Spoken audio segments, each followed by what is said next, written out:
హిందువులు పూజించే దేవుళ్లలో హనుమంతునికి విశేషమైన స్థానం ఉంది. హనుమంతుల వారు భక్త సులభుడు. తనను నమ్మిన వారిని ఎటువంటి కష్టాల నుంచైనా బయట పడవేసే భక్తవత్సలుడు.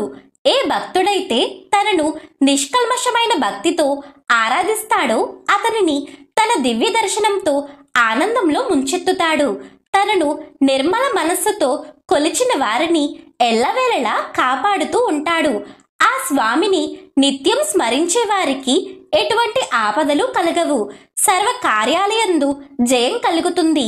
కొలిచే వారి కొంగు బంగారంలా కోరిన వరాలనిచ్చే అద్భుత శక్తులు గల ఆ మహాతేజవంతుడు ఆంజనేయుని జన్మ రహస్యము గురించి, బాల్య విశేషాల గురించి, విద్యాభ్యాసం గురించి, శ్రీ హనుమాన్ సువర్చల కళ్యాణ విశేషాల గురించి ఈ వీడియోలో తెలుసుకుందాం.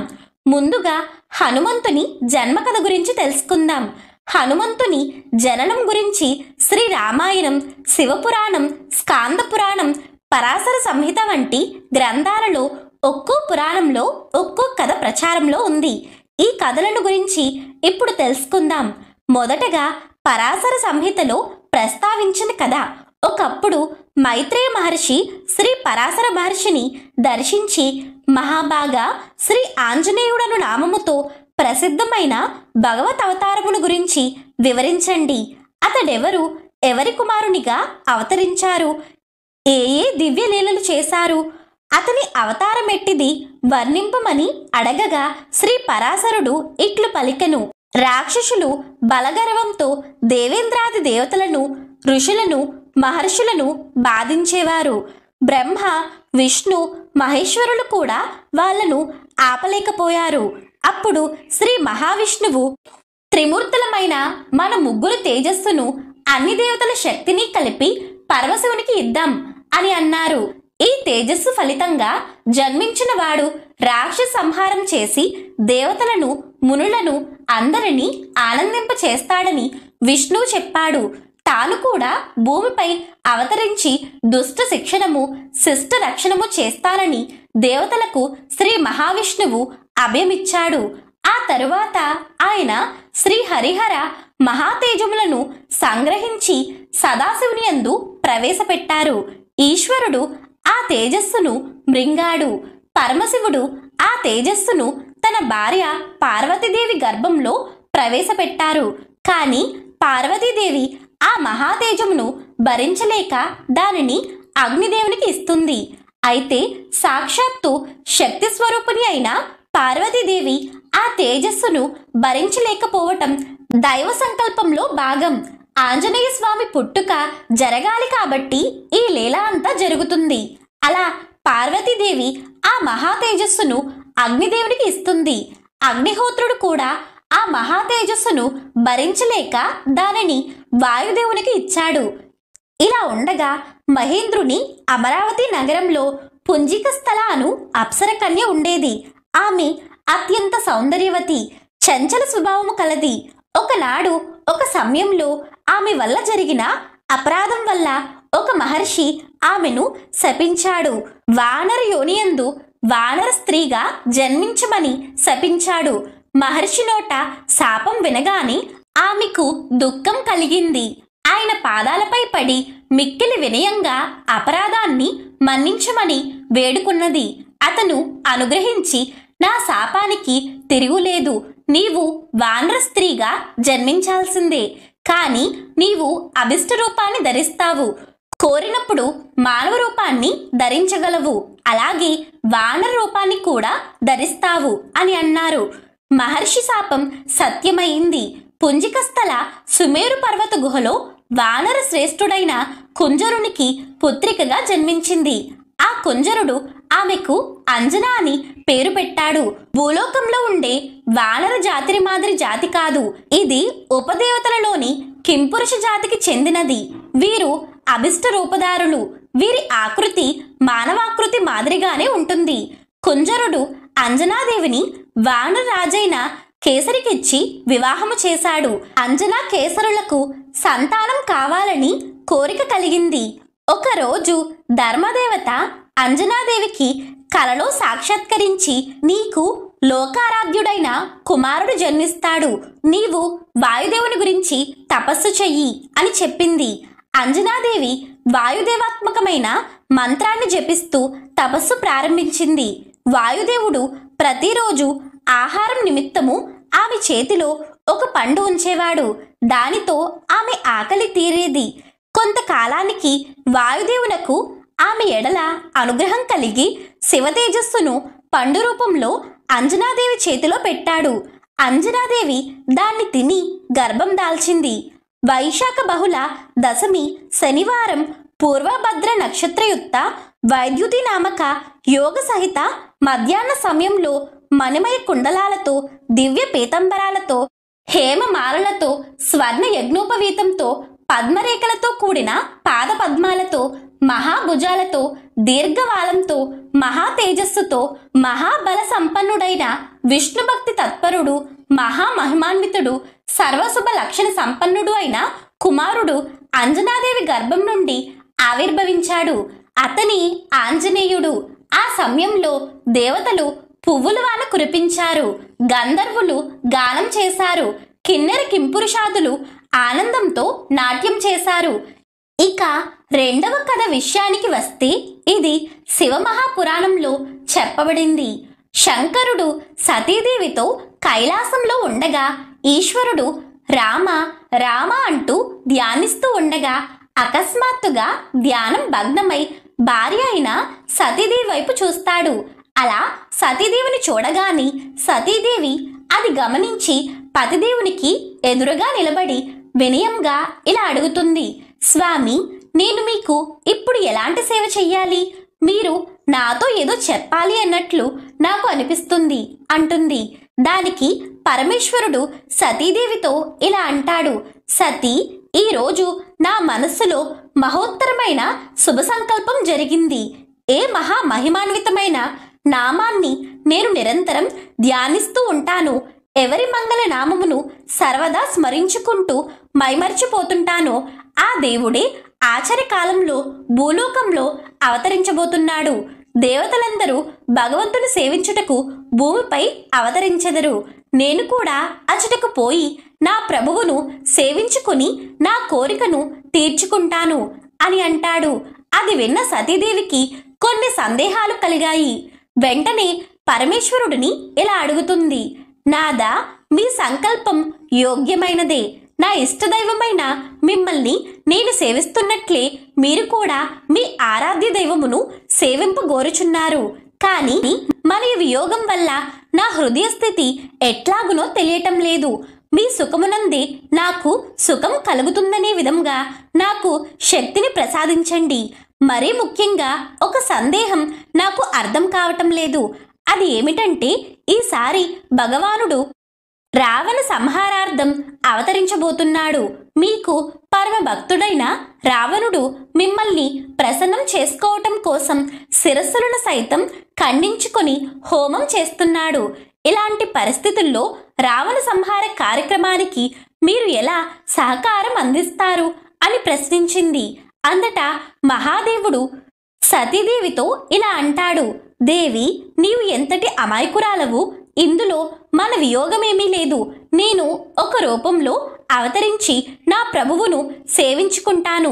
అదే విధంగా ఈ రూపంలో నీ వద్దనే ఉంటూ నీకు ఆ లీలామాయుని విచిత్ర లీలలను చూపిస్తాను. ఇక నీకు కలిగిన మరొక సందేహం కూడా తీరుస్తాను. రావణుడు ఒక రీతిగా నన్ను ఆరాధిస్తూ ఒకానొక సమయంలో నా అంశనొక దానిని అవహేళన చేసినాడు. నేను 11 రూపాలలో ఉంటానని నీకు తెలుసు కదా. రావణుడు తన 10 తలలను అర్పించి నా 10 రూపాలను మాత్రమే ఆరాధించాడు. కానీ కాలాంతకమైన నా కాలాగ్ని రుద్రాంశను మర్చిపోయాడు. రావణుడు పూజించకుండా వదిలిన కాలాగ్ని రుద్రాంశలో నేను అవతరించి శ్రీరామచంద్ర ప్రభువును సేవించెదను. రావణునితో యుద్ధమొనరించెదను. కావున నీకు ఎలాంటి సందేహములు లేవు కదా అని పరమశివుడు ప్రియమధుర వచనముతో సతీదేవికి చెప్పి, పరమశివుడు శ్రీరాముని కార్యంలో సహాయం చేయటానికి తన వీర్యాన్ని స్థలనం చెయ్యగా సప్త మహర్షులు దాన్ని జాగ్రత్తగా తీసుకుని గౌతముడి కూతురు కేసరి భార్యగు అంజనాదేవి యొక్క చెవిగుండా ఆమె గర్భములోనికి ప్రవేశపెట్టిరి. తత్ఫలితముగా మహాబలవంతుడైన ఆంజనేయుడు జన్మించాడు. ఇక మూడవ కథ శ్రీమద్ రామాయణం నుంచి. ఒకప్పుడు దేవలోకంలో పుంజికస్థల అనే అందమైన అప్సరస ఉండేది. ఆవిడ కోరిన రూపం ధరించగలిగే కామరూపిణి. ఆమె బృహస్పతి కోపానికి గురై వానర స్త్రీగా జన్మించమని శాపం పొందింది. ఆ శాప నివృత్తికై వేడుకోగా వీరుడైన కొడుకుని కన్నాక దేవలోకం వస్తావు అని బృహస్పతి అన్నాడు. అలా ఆమె అంజనాదేవిగా వానరరాజు అయిన కుంజరుడికి జన్మించి కేసరిని వివాహం చేసుకుంది.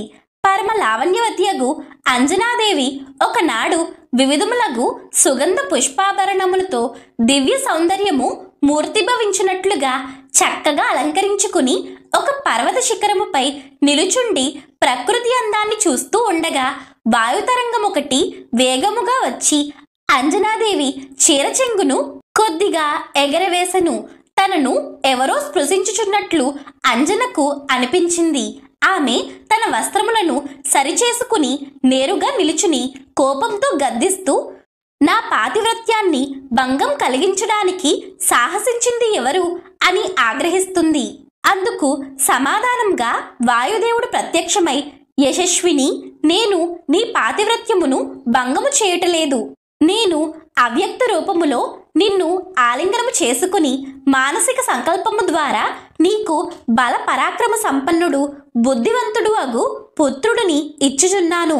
దేవతలు నిర్ణయించిన ఒక కార్యానికి తేజోవంతుడై ఉన్నత విలువలు కలిగిన వ్యక్తి వానరంగా పుట్టాల్సిన అవసరం ఉంది. నువ్వు వానరకాంతవు కనుక అది నీ వల్లే సాధ్యం. నా తేజస్సును నీ గర్భంలోకి మనస్సు ద్వారా ప్రవేశపెడతాను. దానితో నువ్వొక పుత్రుడికి జన్మనిస్తావు. అతను నాతో సమానమైన వేగం, లంఘించే శక్తి, బుద్ధి కుశలత, వీర పరాక్రమాలు ఉన్నవాడవుతాడు. అన్నిటికంటే ముఖ్యంగా భవిష్యత్తులో జరిగే రామకార్యంలో చాలా పెద్ద సాయం చేస్తాడు. అతడి వల్ల శ్రీరాముని కీర్తి రెట్టింపవుతుంది అని అన్నాడు. అంజనాదేవి దీనికి అంగీకరించడంతో వాయుదేవుడు అతని తేజస్సుని అంజన గర్భంలోకి ప్రవేశపెట్టగా వైశాఖ బహుళ దశమి శనివారం రోజు పూర్వభద్ర నక్షత్రంలో మధ్యాహ్నం వైద్యుతి యోగంలో అంజనాదేవి గర్భము నుండి వానర రూపంలో పరాక్రమవంతుడైన హనుమంతుడు అవతరించాడని పురాణగాథ. స్కాంద పురాణంలో చెప్పబడిన హనుమంతుని జన్మ కథ. వివాహం జరిగి చాలా కాలం అయినప్పటికీ కూడా అంజనాదేవికి ఎలాంటి సంతానము కలగలేదు. సంతాన ప్రాప్తికై అంజనాదేవి చాలా కాలం చాలా కఠోరమైన తపస్సు చేయటం ప్రారంభించింది. అలా కఠోర తపస్సు చేస్తున్న అంజనాదేవిని చూసి మాతంగ మహాముని ఆమెను సమీపించి, అంజనాదేవి, నీవు ఇంత కఠోరమైన తపస్సు ఎందుకు ఆచరిస్తున్నావు అని అడిగారు. దానికి అంజనాదేవి, మునీశ్వర, కేసరియను వానర శ్రేష్ఠుడు నా తండ్రి నుండి నన్ను కోరగా ఆయన నన్ను కేసరికిచ్చి వివాహం చేశారు. నేను నా భర్తతో కలిసి చాలా దినముల నుంచి సుఖముగా జీవితమును గడుపుచున్నాను. కానీ నేటి వరకు నాకు సంతానము కలగలేదు. అందువలన నేను కిష్కింధలో అనేక వ్రతములను, ఉపవాసములను, తపస్సులను చేశాను. కానీ నాకు పుత్ర సంతానము కలగలేదు. అందుకే దుఃఖితురాలనై మరలా తపస్సు చేయటం ప్రారంభించాను. విప్రవర, నా యందు దయవుంచి మీరు నాకు యశస్వియగు పుత్రుడు లభించే ఉపాయాన్ని చెప్పండి అని కోరింది అంజనాదేవి. అందుకు తపోధనుడగు మాతంగ మహాముని అంజనతో ఇలా అన్నాడు. అంజన, నీవు వృషభాచలమునకు వెళ్ళి భగవానుడగు వెంకటేశ్వర స్వామి చరణములకు నమస్కరింపుము. ఆయన భుక్తి ముక్తిదాయకుడు. ఆ తర్వాత అక్కడి నుంచి కొద్ది దూరమున ఉన్న ఆకాశగంగాను తీర్థమునకు వెళ్ళి స్నానము చెయ్యము. దానిలోని నీటిని త్రాగి వాయుదేవుడిని ప్రసన్నునిగా చేసుకో.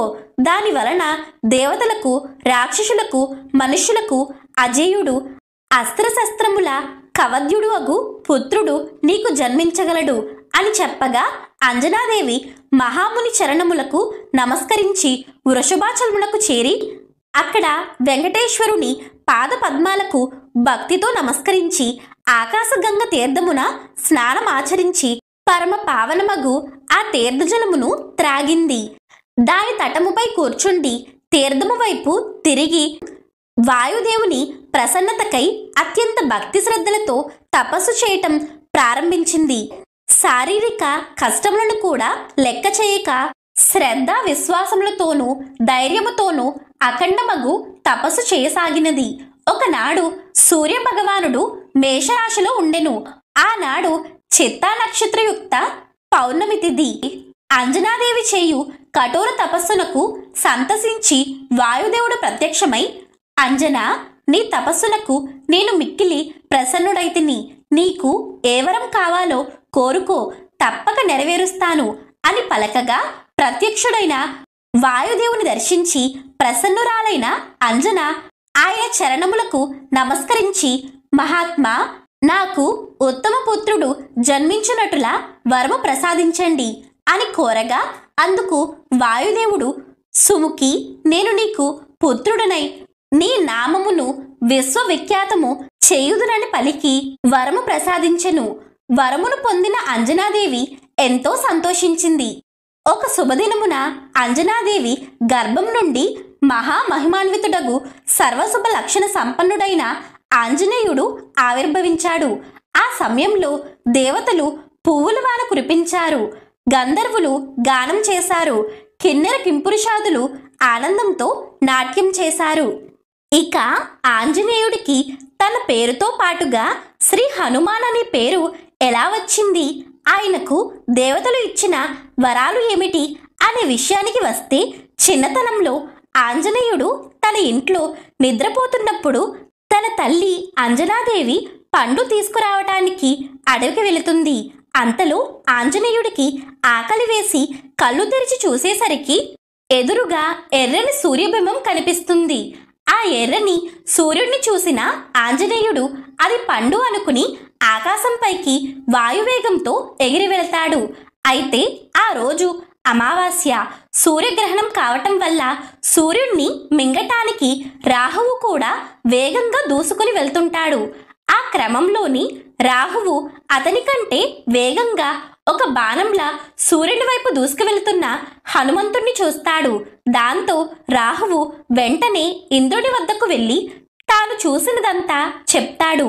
అప్పుడు దేవేంద్రుడు కోపంతో ఐరావతంపై సూర్యుని దగ్గరకు చేరి కోపంతో తన వజ్రాయుధాన్ని ఆంజనేయుడి ముఖంపైకి విసురుతాడు. వజ్రాయుధం ఆంజనేయుడి ఎడమ దవడకు తగలడంతో స్పృహ తప్పి కిందకి జారి ఉదయాద్రి అను పర్వతంపై పడిపోయి కదలకుండా ఉండిపోయాడు. అయితే ఇంద్రుడు చేసిన పనికి వైదికంగా హనుమంతుడి తండ్రి అయిన వాయుదేవుడికి చాలా కోపం వస్తుంది. ఆ కోపంతో వాయుదేవుడు ఈ లోకంలో గాలి ఉండకూడదని గాలి మొత్తం ఆపేస్తాడు. దాంతో ప్రాణులన్నీ గాలి లేక అల్లాడిపోతూ ఉంటాయి. వాయుదేవుడు స్తంభించిపోయేసరికి దేవతలు కంగారు పడి బ్రహ్మదేవుడి వద్దకు వెళ్ళి జరుగుతున్న ఘోరమంతా చెప్తారు. వెంటనే బ్రహ్మ, విష్ణు, మహేశ్వరులు సకల దేవతలు కలిసి హనుమ స్పృహ కోల్పోయి పడి ఉన్న చోటికి వచ్చారు. అక్కడ వాయుదేవుడు విలపిస్తున్నాడు. వాయుదేవా, ఎందుకు విలపిస్తున్నావు అని బ్రహ్మదేవుడు అడగగా, అయ్యా, ఏడవకపోతే ఏం చేయమంటారు? ఈ ప్రపంచంలో పుత్రుడు అందరికీ ప్రియుడని, పుత్రశోకం దుర్భరమని చెప్పనే చెప్పారు కదా. ఇంద్రుడు నా పుత్రుని చంపాడు, ఇతని గడ్డం విరిగిపోయింది అని వాయుదేవుడు అనగా బ్రహ్మదేవుడు హనుమను ఒడిలోకి తీసుకుని తన చేతితో నిమిరేసరికి హనుమకు తెలివి వచ్చింది. ఇది చూసి వాయుదేవుడు ఎంతో సంతోషించాడు. అప్పుడు బ్రహ్మగారు వాయుదేవునితో ఇలా అన్నారు, సోదరా, ముల్లోకాల్లో జీవులు వ్యాకులత చెందుతున్నారు. నీవు నీ గమనాన్ని తగ్గించావు. తిరిగి నీవు మామూలుగా సంచరించి ముల్లోకాలకు సుఖాన్ని కలగజేయి అనగా వాయుదేవుడు అయితే మీరంతా నా పుత్రుడిని అజరామరునిగా సర్వత్రా విజయుడిగా బలవంతునిగా ఉండునట్లు ఆశీర్వదించండి. నేను మీరు చెప్పినట్లే చేస్తాను అని అన్నాడు. అప్పుడు బ్రహ్మ దేవతలతో, ఈ బాలుడు లోకాలన్నింటినీ సంతోషపెట్టగలవాడు. ఇతనికి వరాలు ఇద్దాం. ఇతను సాక్షాత్తు పరమశివుని అవతారం అని అన్నాడు. అప్పుడు మొదటగా ఇంద్రుడు తన వజ్రాయుధం వల్ల ఆంజనేయుడి దవడ గాయపడింది కాబట్టి ఇప్పటి నుంచి నీవు హనుమంతుడవని చెప్పాడు. అలా హనుమాన్ అని పేరు ఆంజనేయుడికి వచ్చింది. ఇక అలానే వజ్రాయుధం వల్ల నీకు మరణం ఉండదు అని ఇంద్రుడు వరమిస్తాడు. ఇక సూర్యదేవుడు హనుమంతుడికి సకల శాస్త్రాలు నేర్పిస్తానని చెప్తాడు. అలానే కుబేరుడు తన గదను ఇస్తాడు. అలాగే వరుణదేవుడు నీటి వల్ల హనుమకు చావు ఉండదని వరమిచ్చాడు. అంతేకాక యమధర్మరాజు తన కాలదండం వల్ల నీకు మృత్యు భయము లేదని, ముసలితనము రాదని వరమిచ్చాడు. అలాగే విశ్వకర్మ కనక కుండలాలను బహుకరించాడు. ఇక అలాగే బ్రహ్మదేవుడు కూడా హనుమంతుడికి దీర్ఘాయువు, చిరంజీవత్వము వరాలుగా ప్రసాదించాడు. అలాగే బ్రహ్మాస్త్రం సైతం నిన్ను ఏమీ చేయదని చెప్పాడు. ఇలా వరుసగా ఎన్నో వరాలను హనుమంతుడు పొందుతాడు. తరువాత వాయుదేవుడు హనుమంతుడిని తీసుకుపోయి అంజనాదేవికి ఇచ్చాడు. తన కుమారునికి దేవతలందరూ వరాలు ఇచ్చిన సంగతి తెలిసి అంజన కేసరులు చాలా సంతోషించారు. ఇన్ని వరాలు ఉన్నప్పటికీ కూడా బాలుడైన హనుమంతుడు సహజంగానే వానర లక్షణాలు ఉండటం వల్ల ఎంతో అల్లరి చేస్తూ ఉండేవాడు. మామిడి తోటలను ధ్వంసం చేసి పండ్లను తినేవాడు. కొండలను పగలగొట్టి బంతులలాగా ఆడుకునేవాడు. తపస్సు చేసుకుంటున్న మునుల వస్త్రాలను చింపటం, కమండలాలను పగలగొట్టటం, చిన్న చిన్న రాళ్ళు వాళ్ళ మీద విసరటం, ఇలాంటి ఎన్నో అల్లరి పనులన్నీ చేసేవాడు. ఇలా రోజు రోజుకి హనుమంతుడు అల్లరి పనులు చేస్తూనే ఉండటంతో విసిగిపోయిన మాతంగ ముని హనుమంతుడిని కోపముగా చూసి చేతిలోకి నీళ్లు తీసుకుని, ఇక నుండి నీకున్న శక్తులన్నీ మర్చిపోతావు.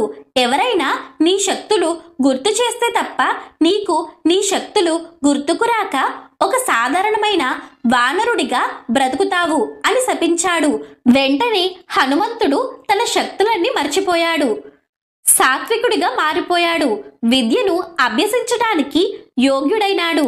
ఈయన స్వయంగా ప్రజ్ఞ కలవాడే అయిన వ్యాకరణం నేర్చుకోవాలని కోరిక కలిగింది. వ్యాకరణం అంటే ఒక్కటే కాదు, నవవిధ వ్యాకరణాలున్నాయి. ఇవన్నీ నేర్చుకున్న వాడిని నవవ్యాకరణ పండితుడు అంటారు. వీటిని పూర్తి అధ్యయనం చేసి అధ్యాపనం చేయగల నేర్పు ఉన్నవాడు సాక్షాత్తు ఆ సూర్యభగవానుడే. అందుకే హనుమంతుడు ఒకనాటి ఉదయం సూర్యుడి వద్దకు వెళ్ళి నమస్కారం చేశాడు. సూర్యుడు సంతోషించి, ఏం నాయనా, ఏం పని మీద వచ్చావు అని అడిగాడు. అయ్యా, వేదశాస్త్రాలు నవవిధ వ్యాకరణాలను నేర్చుకోవటానికి వచ్చాను. తమరు నాకు బోధించండి అని వేడుకున్నాడు హనుమంతుడు. అందుకు సూర్యుడు, నేను ఉదయం నుంచి సాయంత్రం దాకా తూర్పు నుంచి పడమర వరకు ప్రయాణం చేస్తుంటాను. నిలకడగా ఒక చోట ఉండను. నీకు నేర్పడం ఎలా సాధ్యం అన్నాడు. దానికి మహామహిమాన్వితుడైన హనుమాన్, స్వామి, నేను ఒక కాలు తూర్పు కొండ మీద, రెండవ కాలు పడమటి కొండ మీద ఉంచి మీతోనే ఉంటాను కనుక నేర్పండి అన్నాడు. సూర్యుడు గడియకు 9,70,000 యోజనాల వేగంతో నడుస్తున్నాడు. అంత వేగంతోనూ హనుమంతుడు ఎగురుతూ సూర్యుడికి ఎదురుగా నిలబడి నేర్చుకోవాల్సిన విద్యనంతా స్మృతి పురాణాలతో కూడా నేర్చుకున్నాడు. కానీ సూర్య భగవానుడు 5 వ్యాకరణాలను మాత్రమే నేర్పించాడు. మిగిలినవి కూడా నేర్పమని అన్నాడు మారుతి. మిగిలినవి వివాహం అయిన వారికే నేర్పాలి అన్న నియమం ఉంది అన్నాడు సూర్య భగవానుడు. నేను బ్రహ్మచారిని కదా, ఎలా సాధ్యం అని అడిగాడు వాయుసుతుడు. అయితే దీనికి ఒక పరిష్కారం ఉంది. నా కుమార్తె సువర్చలాదేవిని నీకు ఇచ్చి వివాహం చేస్తాను. అప్పుడు మిగిలిన వ్యాకరణాలు నేర్పుతాను. అన్నాడు సూర్యభగవానుడు. సరేనని ఒక షరతు పెట్టాడు హనుమ. తాను వివాహమైన బ్రహ్మచారిగానే ఉంటానని, దాంపత్య సౌఖ్యం ఉండదని తన కుమార్తెకు విషయం చెప్పి ఆమె అంగీకరిస్తే తాను వివాహం చేసుకుంటానని చెప్పాడు. సువర్చలాదేవి బలశాలి, బుద్ధివంతుడు తనకు భర్తగా లభించటం తన అదృష్టమని, దాంపత్య సౌఖ్యం లేకపోయినా ఆయన్ని వివాహం చేసుకుంటానని చెప్పింది. సూర్యభగవానుడు సువర్చల హనుమంతునికి వివాహం చేశాడు. పెళ్లి కాగానే సువర్చలాదేవి మారు మాట్లాడకుండా తపస్సుకు వెళ్ళిపోయింది. అలాగే సూర్యభగవానుడు మిగిలిన 4 వ్యాకరణాలను హనుమంతునికి నేర్పాడు. హనుమంతుడు ఆ విద్యను అభ్యసించి నవవ్యాకరణ పండితుడు, సకల శాస్త్ర పారంగతుడు అవుతాడు. ఈ కథ యొక్క వివరణ గురించి మహర్షి పరాశరుడు రాసిన పరాశర సంహితలో కనిపిస్తుంది.